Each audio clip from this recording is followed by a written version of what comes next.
Bonjour à tous. Aujourd'hui, je veux aimer de l'amour du Christ. À ceci, tous connaîtront que vous êtes mes disciples, si vous avez de l'amour les uns pour les autres. Jean 13 au verset 35. Si nous voulons être de véritables lumières dans le monde, nous devons manifester l'esprit plein d'amour et de compassion du Christ. Aimer comme le Christ, cela signifie exercer la maîtrise de soi, faire preuve de désintéressement en tout temps et en tout lieu. Cela signifie que nous devons prodiguer autour de nous des mots encourageants et des regards aimables. Cette attitude ne nous coûte rien et elle répand derrière elle un parfum délicieux. L'influence qu'elle exerce en faveur du bien est inestimable. Ce n'est pas seulement celui qui reçoit ses égards qui en bénéficie, mais aussi celui qui les dispense, car ils réagissent sur lui.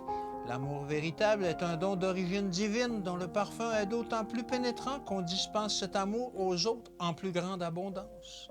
Dieu désire que ses enfants le glorifient, accordant leur affection aux êtres qui en sont le plus avides.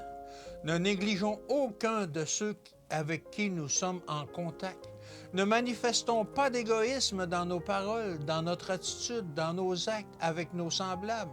Que leur position soit humble ou élevée, qu'ils soient riches ou pauvres.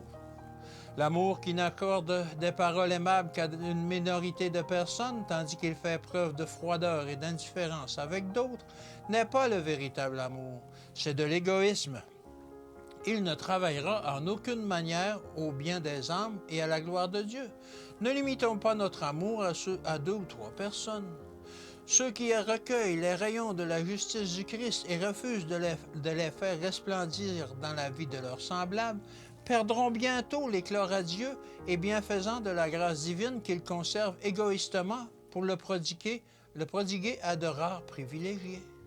Il ne nous est pas permis de nous réserver une petite sélection d'intimes et de refuser d'accorder notre aide à ceux qui ont un besoin urgent d'être secourus. Notre affection ne doit pas se limiter à quelques amis. Rompez le vase de la maison et la maison sera remplie d'une odeur de parfum. Que Dieu vous bénisse et qu'il vous garde, et à demain.